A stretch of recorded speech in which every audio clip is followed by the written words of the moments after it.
Salut à toutes et à tous et bienvenue dans ce nouveau tutoriel Figma. Figma, c'est un logiciel tout en un. Normalement dédié à la création d'interfaces et de prototypage, il y a également toute une partie retouche photo, qui est souvent soit méconnue, soit totalement oubliée, et qui par contre permet de vous exempter très facilement d'autres outils, tels que Photoshop, Pixlr ou autres logiciels de création graphique. Donc aujourd'hui, ce que je vous invite à découvrir, c'est tout simplement ces outils de retouche photo disponibles directement dans la plateforme Figma.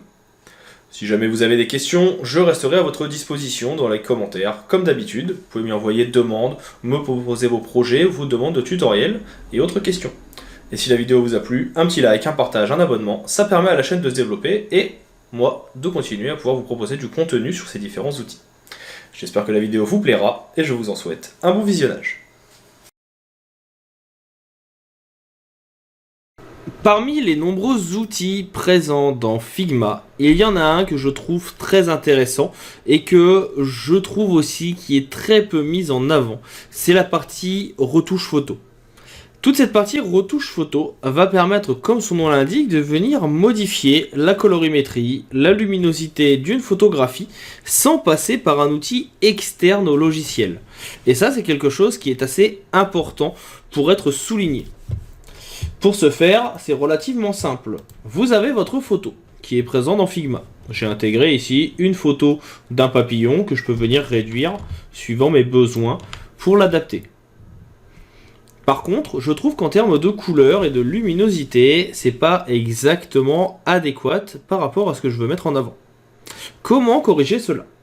Eh bien, il y a une petite fonctionnalité. Pour cela, vous avez sur la droite toutes les options de paramétrage, les options de transformation et la partie File qui va contenir tout simplement, comme son nom l'indique, le fond de la photo. Si vous cliquez sur le bouton Image, vous avez alors un menu qui s'ouvre. Vous y retrouvez ici la possibilité de mettre des dégradés, mais surtout sur la partie Image, vous y retrouvez ici plusieurs options. Une première option, File toute simple, qui va vous permettre de venir modifier votre photo. Une partie Fit, qui va vous permettre par la suite de pouvoir modifier la taille. Une partie Crop, qui va changer ici la possibilité de venir modifier le recadrage de votre photo. Et bien sûr, le Tile, qui va permettre de faire un motif par rapport à ce que vous allez paramétrer ici dans votre bloc. Déjà, rien que ces modifications sont assez intéressantes. Moi, ce qui va m'intéresser, c'est la partie File. Dans cette partie File, on va pouvoir venir modifier le sens de notre photo, mais aussi modifier différents paramètres que vous avez ici. Pour les non-anglophones, pas d'inquiétude, je vais vous les expliquer. Le premier, il s'intitule Exposure. En français, on appelle ça l'exposition. C'est tout simplement le fait de pouvoir venir éclaircir une photo en tirant le paramètre vers la droite, ou au contraire de venir l'assombrir en tirant vers la gauche. Et de cette façon, vous avez la possibilité de modifier dans un premier temps la luminosité, rendre plus clair un élément ou l'assombrir. Le deuxième, lui, va vous permettre de venir augmenter les contrastes, donc de rendre les couleurs beaucoup plus performantes, beaucoup plus visibles, ou au contraire un petit peu désaturées, un petit peu plus fades. Donc ça aussi, c'est quelque chose qui est assez intéressant et vous permet d'obtenir des effets graphiques plutôt utiles suivant les clichés. La saturation vous permettra de rendre les couleurs plus flashy ou au contraire de venir faire ce que l'on appelle une désaturation. C'est-à-dire que vous allez venir mettre en noir et blanc votre photo. On vient réduire les couleurs. Ça donne un effet un petit peu vintage, comme vous le voyez ici, ou vraiment un effet passé noir et blanc. Vient enfin la partie, ou plutôt ensuite la partie température. Température, ça va permettre de modifier la colorimétrie dans deux directions. Soit en augmentant le vert et le jaune, soit en augmentant le côté bleuté. Et donc vous voyez que ça va permettre de modifier l'ensemble de la composition. A l'inverse, si vous voulez travailler sur d'autres teintes, vous avez le tint qui est juste en dessous, qui va vous permettre lui d'augmenter le magenta ou le rouge, et de venir aussi augmenter vraiment le vert, et ainsi modifier la colorimétrie. Vous avez enfin deux dernières options, Highlight et Shadow. Highlight va vous permettre d'augmenter les blancs, de les rendre encore plus blancs. Donc là, vous voyez, ça se voit surtout dans les yeux présents sur les ailes de papillon.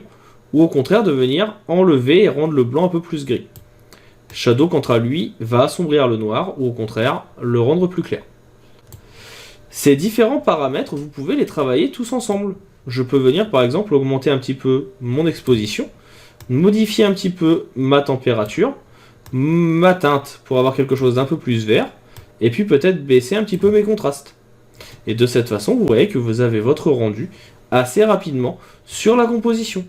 On vient ici augmenter un petit peu les highlights, baisser les shadows, et puis en termes d'exposition, au final, on va peut-être avoir quelque chose qu'on veut assez neutre, et ainsi, vous obtenez votre retouche. Ici, je peux venir me faire une petite duplication en appuyant sur Alt. De cette façon, je peux vous montrer également le rendu quand il n'y a aucune retouche. Ça permet de faire un petit avant-après. Ça ne coûte rien, c'est toujours utile. Et donc là, vous voyez tout de suite qu'on a modifié vraiment notre photo. Avant, sans retouche, après, avec retouche. Et bien sûr, à tout moment, on peut repasser sur l'autre et venir remodifier. Peut-être que je ne veux plus du vert, mais je veux quelque chose d'un peu plus orienté vers une luminosité d'été, comme si on avait ici du soleil qui venait taper la photo, ou au contraire, peut-être que je veux quelque chose d'un petit peu plus bleuté, un petit peu plus hivernal, en quelques instants. Et suivant vos besoins, ça se fait plutôt bien. Vous pouvez également venir ici utiliser ce qu'on appelle des blend modes, qui vont vous permettre tout simplement de venir ajouter des effets. Donc là, ça peut être l'occasion, par exemple, de dupliquer ce calque. Donc, pour dupliquer le calque, c'est assez simple. Ici, j'ai fait un CTRL-D, j'ai dupliqué mon fond. On a les mêmes paramètres, hein, vous pouvez voir tout de suite que c'est la même chose. Mais on peut venir, donc avec le Blend Mode, venir dire que je veux que celui du dessus, par exemple, soit en overlay. Ou qu'il soit en soft light. Et avec une opacité un petit peu différente. Ainsi, on peut venir obtenir des effets graphiques qui peuvent être beaucoup plus intéressants suivant les besoins. Là, je vais me mettre à 30. Et si je viens cliquer sur le petit œil ici, vous voyez bien le avant-après qui permet de retoucher la photo. Donc ça, ce sont autant d'options et de possibilités offertes par Figma qui ne sont pas forcément intuitifs quand on parle d'outils de prototypage, mais qui sont un plus parce qu'on reste ainsi dans l'environnement du logiciel sans aller voir ailleurs. Si jamais vous avez des questions sur ce que nous venons de voir au cours de cette vidéo, n'hésitez pas à laisser un petit commentaire, à partager la vidéo et à liker si elle vous a plu. Et puis moi pour ma part, il ne me reste maintenant plus qu'à vous dire à bientôt pour d'autres tutoriels sur Figma ou sur tout outil dont vous auriez besoin et à vous souhaiter une bonne continuation dans l'apprentissage de ces outils.